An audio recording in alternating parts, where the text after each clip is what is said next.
Todo dia que eu sento para fazer vídeo e eu juro que eu vou falar de como o Lula está aproveitando o atual momento para fazer todo tipo de cagada e passar despercebido. Tipo Correios dando prejuízo bilionário, hospitais parando de atender o plano de saúde dos Correios, mas a estatal tá lá, dando 4 milhões pro Gilberto Gil fazer uma turnê. Ou o fato do Lula tá destruindo a Amazônia, fazendo uma estrada para atender a COP30, um evento sobre meio ambiente e clima. Não, você não entendeu errado. O Lula tá passando a motosserra na Amazônia, fazendo estrada para que magnatas do mundo possam ir lá e discutir como a Amazônia deve ser salva. Dia difícil para um militante de esquerda que teve que ficar com a hipocrisia entalada aqui na garganta. Gilberto Gil tá substituindo o Salve Amazônia por Salve os Correios, que banca sua turnê às custas de todos nós.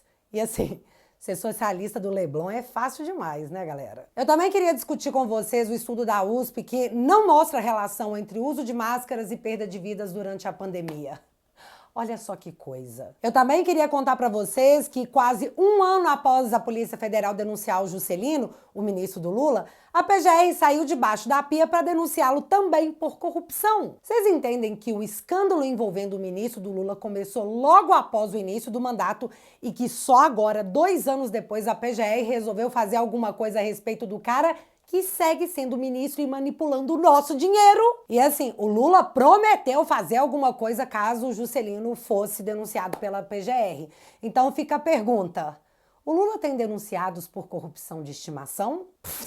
Pergunta retórica. Eu também queria muito contar para vocês que um empresário foi pego com dinheiro na cueca e 4 meses após ser preso pela Polícia Federal, firmou um contrato de 15 milhões com o Ministério da Saúde. Eu também planejei contar para vocês que uma entidade próxima à Esbanja já fechou 710 milhões de reais em contratos com o governo Lula. Que foi essa mesma entidade, a OEI, que realizou o G20 e o Janjapalooza e agora está realizando a COP30. E também queria contar que só em taxas administrativas essa entidade vai embolsar 42 milhões do nosso dinheiro sem licitação. Agora que eu falei até esses dias numa reunião que eu estava lá no G20 e todo mundo fica falando o que ela está fazendo lá?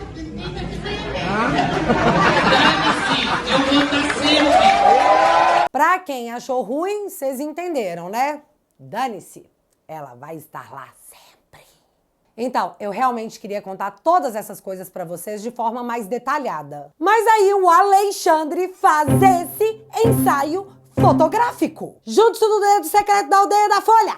1000 anos de morte. Não aguentei, você pegou a referência? Bicho, o fotógrafo tirou essa foto e pensou, nu? Que foto boa! Publica no nosso jornal americano que esse aí é o super poderoso do Brasil. Não, olha de novo. Na moral, a 5ª série B dentro de mim, nesse momento, tá lá no recreio. Ai, pai, para! E fica mais engraçado que, durante o próprio ensaio, o Alexandre teria comentado que a intenção parecia fazê-lo parecer mais ainda com Voldemort, que é um vilão. E eu não vou ficar zoando aqui porque isso já deve ser crime e a gente só não foi informado. Só que o mais chocante disso nem é o ensaio de gosto duvidoso de um ministro da Suprema Corte, mas sim o fato que esse ensaio foi feito no dia que o Bolsonaro foi tornado réu pela Suprema Corte, onde o relator era o próprio Alexandre. A matéria que acompanha o ensaio relata Alexandre de Moraes como um juiz superpoderoso que está testando os limites de sua autoridade numa espécie de cruzada contra a direita no Brasil. A BBC News deu o seguinte destaque. Em revista New York, Alexandre diz: pressão dos Estados Unidos só fará efeito se porta-aviões chegar até o Lago Paranoá, em Brasília. Tipo, vocês estão achando que estão me pressionando? Então cola aqui, filho, vem cá e fala na minha cara. Foi o que eu entendi. Mas tá, grava essa informação porque no final do vídeo eu vou te mostrar um negócio que, sei lá, muita gente tá achando que pode ser uma resposta à entrevista de Alexandre. E assim, tem gente que acha essa fama legal, mas num momento como o de agora, pode acabar se tornando uma pedra no sapato, um abacaxi ou, quem sabe, uma casca de banana muito em breve. Na noite dessa segunda-feira, ficamos sabendo via mídia que Alexandre de Moraes havia multado Felipe Martins em 20 mil reais por violação das cautelares. E mais, que se a justificativa para essa violação não fosse boa o suficiente, ele poderia voltar pra cadeia. Eu preciso detalhar o que aconteceu nessa treta, mas antes eu só preciso fazer um adendo que é impossível não ligar Lé com Cré. Nessa quarta-feira começa o julgamento do caso do Felipe Martins lá nos Estados Unidos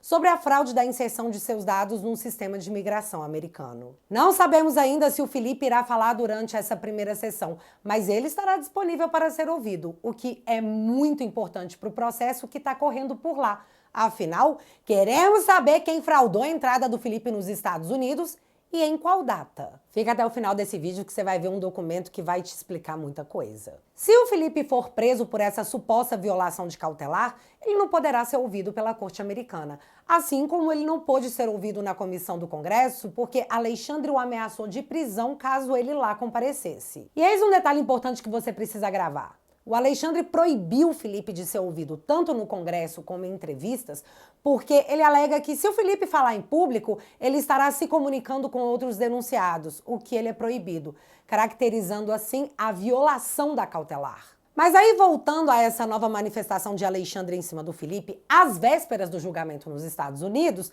ele alega, como eu disse, que Felipe havia violado as cautelares. E aqui seguem alguns pontos absurdamente importantes. 1. O vídeo é de outubro de 2024, quase 6 meses atrás. Então, por que só agora? 2.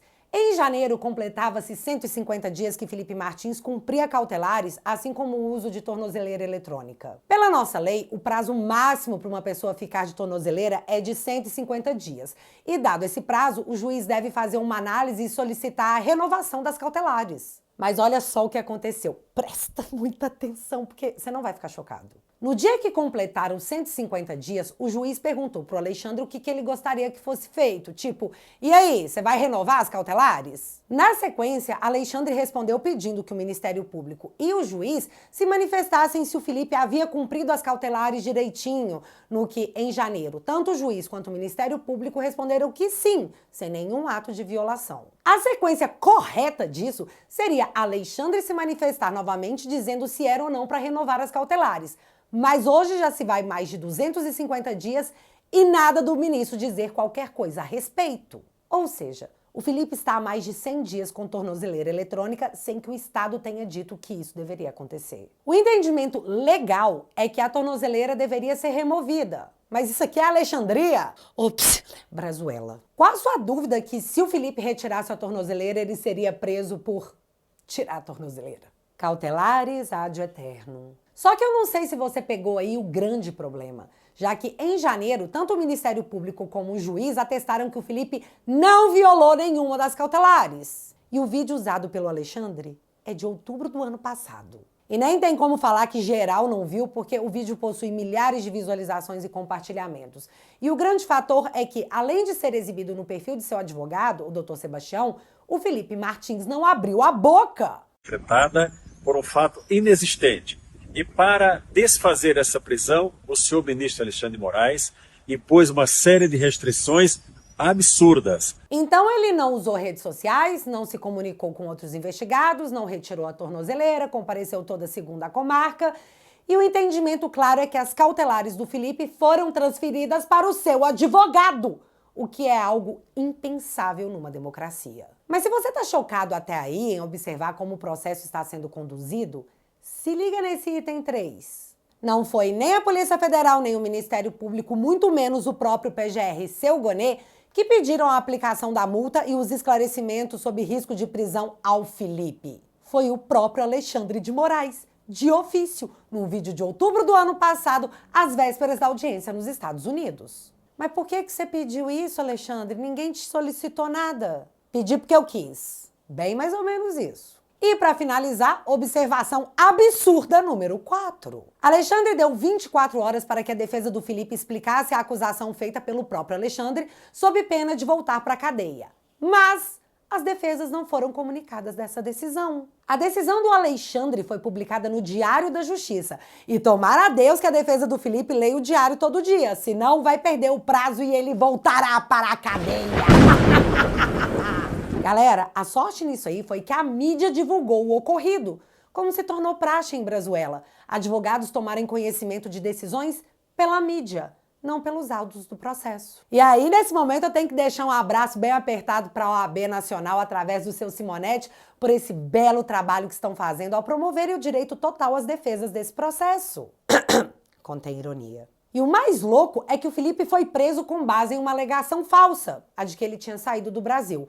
E aí o mundo inteiro sabe que ele nunca deixou terras alexandrinas e mesmo assim ele segue cumprindo cautelares por uma denúncia falsa. Vocês entendem o quanto isso é muito louco e absolutamente birulabel das ideias? Mas a democracia é Estado de Direito pujante. E fala que não pra você ver o que acontece, seu golpista. Eu realmente espero que a democracia brazuelense não prenda o Felipe e dê mais esse passo rumo à consolidação do regime que o Brasil aparenta viver. Mas olha só esses negócios que trem curioso. Na manifestação na Avenida Paulista, o Bolsonaro disse ter esperanças que algo viria de fora, citando diretamente o caso do Felipe Martins, além da presença do Eduardo lá nos Estados Unidos. Aí, no dia seguinte, Alexandre tira da cartola um vídeo do ano passado para tentar jogar o Felipe na cadeia, como se fosse, sei lá, uma queda de braço. E eu digo isso porque logo após a manifestação de Copacabana, o Alexandre condenou a Débora em 14 anos de prisão, o que me geraram essas impressões de que há uma vontade de mostrar ao público que se alguém trucar, ele vai pedir 6. Mas pode ser só a minha impressão e eu esteja apenas tomando café demais, sei lá. E para encerrar, uma última curiosidade. E sim, vamos chamar de curiosidade. Esse é o documento enviado pelo CBP de Orlando à defesa do Felipe. E nele mostram os dados falsos inseridos e apagados. Porém, no nome da pessoa que inseriu, assim como na data que esses dados foram inseridos, existe uma tarja. E aí, pesquisando, você descobre que essa tarja significa que dados foram retidos devido a uma investigação maior em curso, como fraudes sistêmicas em registros de entrada envolvendo potencial manipulação de sistemas ou agentes, e que são acompanhadas pelo Departamento de Segurança Interno, assim como pelo FBI. Ou seja, tanto o nome do agente que inseriu os dados como a data que o registro falso foi inserido estão sob investigação nos Estados Unidos. E é sobre quem e quando que a justiça americana começará a decidir se nós brasileiros poderemos descobrir. Pois é, menino, eu tô só aquele meme. Eu estou sentindo uma treta! Pois então, vocês lembram que no início do vídeo eu falei pra vocês que pode ser que tenham respondido à entrevista do Alexandre de Moraes? Teóricos da conspiração e a galera do chapéu de alumínio estão jurando que foi uma resposta. Eu vou deixar você analisar e aí você mesmo faça o seu julgamento. No dia 28 de março, a Diplomacia de Serviço e Segurança dos Estados Unidos fez um post no Twitter. E até aí, tudo bem, estava em inglês e nada a ver, né? Porém, nessa terça-feira, um dia após a entrevista do Alexandre ter repercutido nos Estados Unidos, já que ele deu uma entrevista para a gringa, a Embaixada dos Estados Unidos diz: o Departamento de Estado de Diplomacia, Segurança e Serviço mantém as fronteiras dos Estados Unidos seguras ao investigar indivíduos que se aproveitam do sistema de viagens do país, cometendo fraudes com passaportes e vistos. Fraudes com passaportes e vistos são crimes federais e aqueles que violarem a lei serão levados à justiça. E escreveu isso em português. Tipo, povo do Brasil, tem um recado aqui pra dar, viu? Pois é. Aguardando ansiosamente as cenas dos próximos capítulos.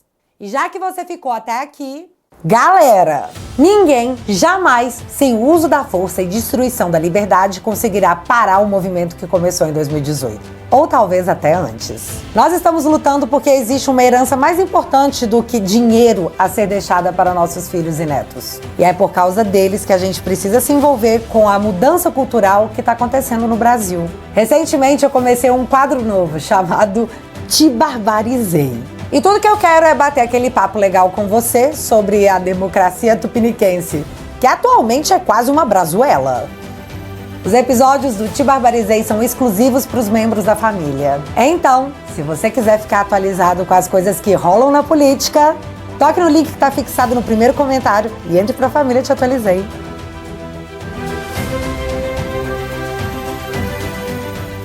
Enquanto eu faço esse tipo de vídeo, eu só penso no quanto eles podem querer me prejudicar por trazer uma coletânea explicada de fatos públicos. Mas talvez eles contem que essa informação não vai chegar ao eleitor médio, ou que talvez, se censurarem as pessoas, esse conteúdo simplesmente pare de ser produzido.